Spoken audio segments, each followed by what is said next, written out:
Hello, j'espère que vous allez bien. Je vous retrouve dans une vidéo book haul dans laquelle je vais vous présenter les livres que j'ai reçus. C'est quasiment que des livres que j'ai reçus en service presse, donc envoyés par les maisons d'édition. Parce que je vous ai... En fait, les achats que j'ai faits, ce sont des achats que j'ai faits dans des... lors de salons, et je vous en parle plutôt dans les vidéos dédiées au salon justement. Pas mal de réceptions. Mon casier était plein, le fameux casier dans mes bibliothèques. Alors, je commence par un livre de chez Folio que j'ai reçu en tant que membre du club des lecteurs Folio. Donc, c'était dedans, dans ce petit paquet. Il s'agit du livre « Ils ont tué Oppenheimer » de Virginie Olanier. J'espère bien prononcer ce nom. Voilà, ce livre me tentait bien. Donc là, c'est mis sur la 4e. Quand s'achève la Seconde Guerre mondiale, la célébrité de Robert Oppenheimer est immense, mais ce brillant scientifique à l'esprit fougueux et au charme magnétique s'oppose au détournement de la recherche nucléaire par l'armée. En représailles, on lui retire son accréditation secret défense. Un procès s'ouvre alors. Le père de la bombe atomique parviendra-t-il à rester maître de sa terrible invention? Voilà, rien que ça. De la part de Robert Laffont, dans la collection La Bête Noire, j'ai reçu Le Maître des Énigmes de Daniel Troussoni. Ah oui, non, en fait, le nom me donnait l'impression qu'elle était peut-être italienne, absolument pas, elle est américaine. Donc c'est un beau bébé, hein, de 400, quasiment 500 pages, mais il me tente bien. Puis moi j'aime beaucoup les livres de La Bête Noire, au niveau notamment de la présentation, de la police de caractère. Et en fait, quand je vous parle, je suis en train de tourner les pages et ça m'intéresse encore plus parce qu'on se retrouve avec des pages avec des petites choses dessus, genre ça, vous voyez ça. Ça, moi, c'est le genre de truc que j'adore. C'est le genre de truc que j'adore, avec des petits trucs comme ça, et tout ça, et tout ça, et tout ça. Voilà, des petits... J'en ai eu un autre, là. Mince, je le trouve pas. Ça, c'est le tout début. Mince, j'ai vu une autre... Hop, c'est pas là. Un petit pendu. Et voilà. Ah. Ça j'aime bien. Mike Brink est un concepteur d'énigmes renommé, une star dans son domaine. Sa vie bascule lorsqu'il rencontre Jess Price, une femme purgeant 30 ans de prison pour meurtre. Price a dessiné une énigme dans sa cellule et son psychiatre pense que là se trouve la clé de son crime. Pour Brink, son désir ardent de déchiffrer ce casse-tête se transforme rapidement en une véritable obsession. Mais alors qu'elle navigue dans un labyrinthe d'indices, il se rend compte qu'il existe des forces puissantes à l'œuvre auxquelles il ne peut échapper. Voilà. C'est trop bien. C'est trop bien. Ça me donne très envie. Ce thriller palpitant est une quête au cours de laquelle l'humanité, la technologie et l'avenir même de l'univers sont en jeu. Voilà. Donc ouais, quasiment 500 pages quand même, mais ça peut être très chouette.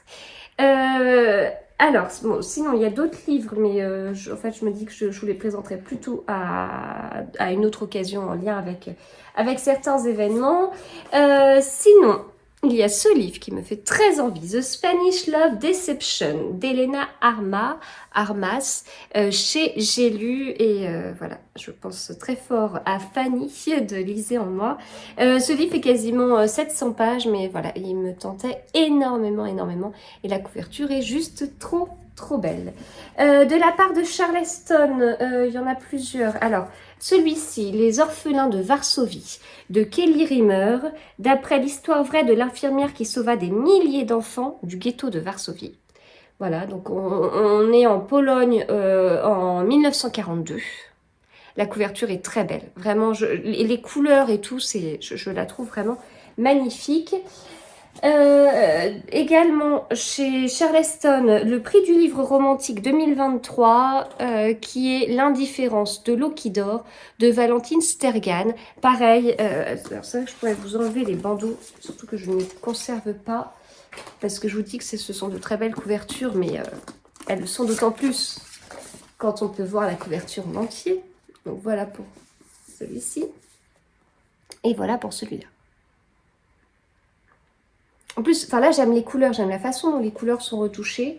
Et là, alors, bon, ça donne envie de vacances au bord de la mer, même si les personnages, enfin les personnes qu'on voit sur cette couverture, elles sont bien couvertes.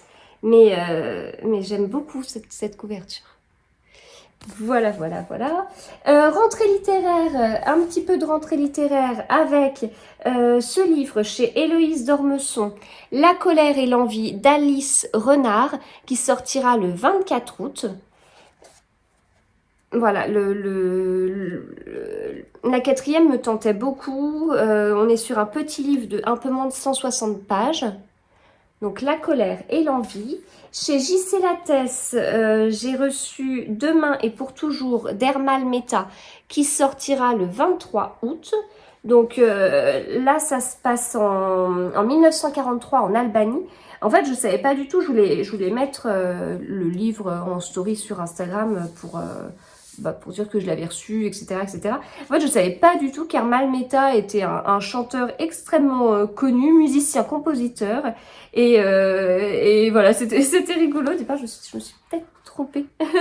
Mais sinon, non, c'était bien ça, avec une petite dédicace. Voilà. Alors, sinon, de chez Pocket, j'ai... enfin, je vous dis Pocket et je sors un livre Belfond. Alors, de chez Pocket, j'ai reçu plusieurs livres. Alors, Leçons de chimie de Bonnie Garmus dans la collection Les Révélations. Voilà. La brillante destinée d'Elisabeth Zott. Brillante Elisabeth Zott l'est en tout, mais dans l'Amérique patriarcale des années 1960, rares sont les hommes qui s'en aperçoivent. À l'Institut de chimie où elle travaille, les remarques sexistes fusent à son passage. Quand on ne lui vole pas ses recherches, tous la renvoient à cette cuisine dont elle n'aurait jamais dû sortir. Alors elle y reviendra, d'une manière tout à fait inattendue. Elle devient la vedette de télévision d'une émission culinaire très populaire. Son anti-conformisme détonne, secoue les ménagères, reste à trouver la délicate alchimie du bonheur. C'est terrible de lire les quatrièmes parce que ça donne envie de lire le livre tout de suite. Voilà, donc sujet qui m'intéresse forcément énormément. J'ai l'impression qu'il y a quand même pas mal de dialogues dans ce livre. Non mais le côté scientifique, je vous l'ai déjà dit, j'ai fait des études de maths et à une période où je ne me suis absolument pas rendu compte que c'était... que ça aurait pu être bizarre de faire des études de maths en tant que femme. Enfin, ça a été tellement naturel, tellement normal, j'ai aucun obstacle. Alors bien sûr qu'il y a des choses où on a forcément mais ça c'est pour tout le monde à l'école, on a forcément des copains, notamment garçons, qui sont toujours prêts à nous rabaisser quand on a notamment des meilleurs résultats qu'eux. Enfin voilà, il y a toujours un truc comme ça, mais je l'ai jamais pris sur un côté société patriarcale, etc. Enfin, même si ouais, je m'en suis mangé des belles. mais j'ai pas eu l'impression d'avoir eu d'énormes difficultés ou qu'il y avait des obstacles sur mon parcours parce que j'étais une femme. Et donc, c'est bien de se rappeler un petit peu le chemin que les femmes ont fait pour que moi, justement, ça puisse me paraître aussi simple de faire des études scientifiques. Donc voilà, c'est quelque chose qui m'intéresse. En fait, ça fait 2 fois que ce sujet me tombe dessus, entre guillemets. J'ai enregistré une vidéo qui n'est pas encore sortie, qui sortira après celle-ci, sur la rentrée littéraire Albin Michel. Et voilà, ça fait coup sur coup, ça fait 2 fois que ce sujet entre dans ma vie en ce moment. Donc c'est peut-être un signe. Ça veut peut-être dire qu'il faut que je creuse ce sujet-là des difficultés des femmes il y a quelques années, quelques dizaines d'années, pour pouvoir faire des études scientifiques, quoi. Voilà.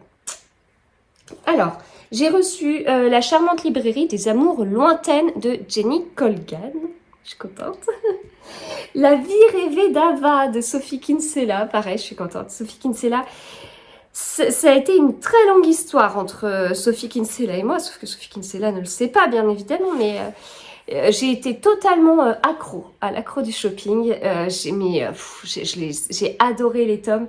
Je les ai enchaînés. Alors, je les ai pas lus tout de suite, alors j'ai souvenir, ça devait être l'été 2007 où je les dévorais en fait.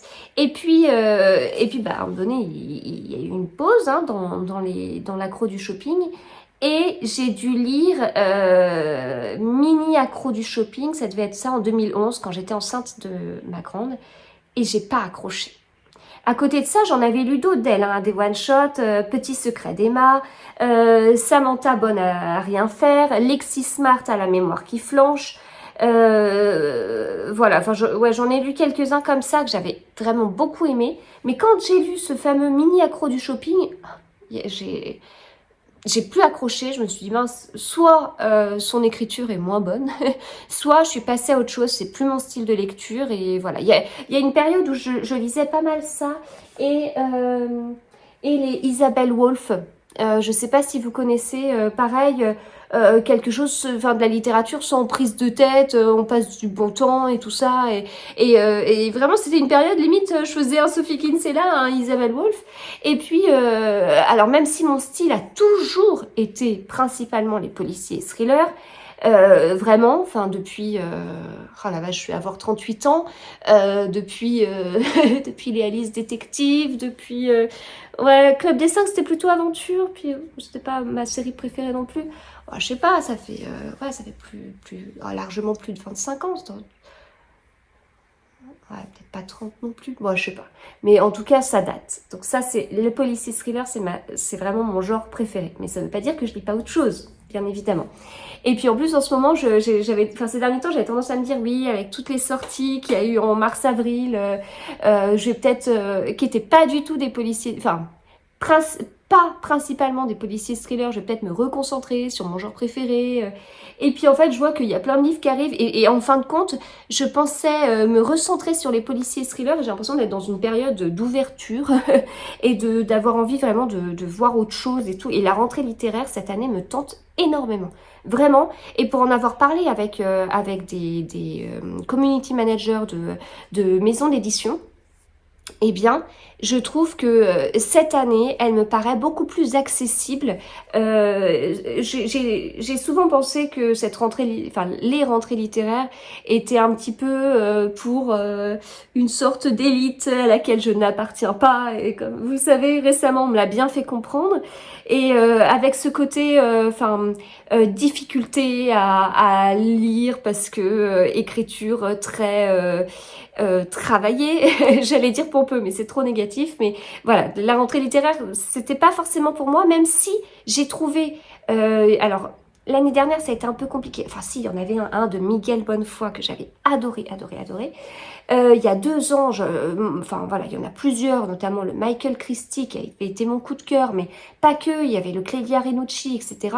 Mais là, cette année, je suis vraiment hyper tentée par plein de livres de la rentrée littéraire qui me paraissent vraiment accessibles et ils me paraissent accessibles par le résumé. Puis pour en avoir parlé avec plusieurs maisons d'édition, on me l'a plutôt confirmé. Donc voilà, je suis assez contente par rapport à ça. Bon, j'ai beaucoup dévié du sujet. Tout ça pour vous dire que je lis pas mal de choses et qu'en ce moment j'ai envie de m'ouvrir davantage, mais que j'ai eu une période Sophie Kinsella et voilà, j'ai reçu ça. La vie rêvée d'Ava. J'ai reçu, toujours de la part de chez Pocket, quelques rendez-vous confidentiels du hasard d'Antoine Page. J'avoue que cette couverture, je la trouve très tentante. J'ai reçu celui-ci, Les accords silencieux de Marie-Diane Messirel. Ça se passe en 1937. Enfin non, pas que. New York, juin 1937 et Hong Kong, septembre 2014. Une partition littéraire riche en forme, rythme et harmonie. J'ai reçu celui-ci. L'enfant dormira bientôt de François-Xavier Dillard. C'est un auteur que j'ai découvert, mais qu'avec un seul livre, je crois. J'ai découvert il y a peut-être 1 an. Je me souviens avoir lu son livre dans la voiture. On devait revenir de vacances ou peut-être de chez mes parents. Oui, j'en ai lu qu'un, c'est Prendre un enfant par la main, que j'avais vraiment beaucoup aimé. Excellent, excellent, excellent. Et en fait, je l'avais pris à Brive et puis j'avais revu l'auteur l'année dernière à Saint-Maur-en-Poche et je lui en avais pris un autre, mais alors là il est trop loin, il est dans la palle là-bas. Et en fait, vous savez, j'ai tendance un peu à fonctionner quand il y a des auteurs que je peux voir en salon, ou que j'ai déjà vu en salon, j'ai tendance à me dire, bah voilà, les livres, ok, je les ai dans ma palle, mais la prochaine fois que je les lirai, ce sera juste avant de les voir en salon. C'est un peu frustrant, ça me fait pareil avec Nicolas Druard que j'aime beaucoup, parce que, en fait, c'est comme si je divisais un peu ma palle en deux, les auteurs que je peux voir, ceux que je ne peux pas voir, ceux que je peux voir, j'attends de les voir, et ceux que je peux pas voir, je lis quand je veux. Et c'est, voilà, ça va pour des auteurs que vraiment je vois souvent. Pour les auteurs que j'ai vus souvent et que je vois moins, c'est un petit peu frustrant. Et c'est le cas de François-Xavier Dillard, que j'ai vu coup sur coup sur 2 salons. Et depuis, je ne le revois plus. Et donc, j'ai pas reprogrammé ses livres. Et il faudrait, parce que ma première expérience avait été hyper satisfaisante. Donc voilà, l'enfant dormira bientôt. Et puis, je termine avec un livre de chez Belfond. Il s'agit d'un Douglas Kennedy. Et je m'en étouffe. Et c'est ainsi que nous vivrons, avec cette couverture qui interpelle un petit peu quand même. Ce livre va se passer aux États-Unis en 2045. Les États-Unis n'existent plus, une nouvelle guerre de sécession en a redessiné les frontières. Voilà, ça c'est juste le tout début de la 4e. Bon, et bien voilà, écoutez, j'ai terminé dans les livres que j'ai reçus récemment. J'espère que ce book haul vous a plu, puis on se retrouve très vite, j'ai du mal à parler, pour d'autres vidéos sur mes avis lecture, etc., etc. À bientôt!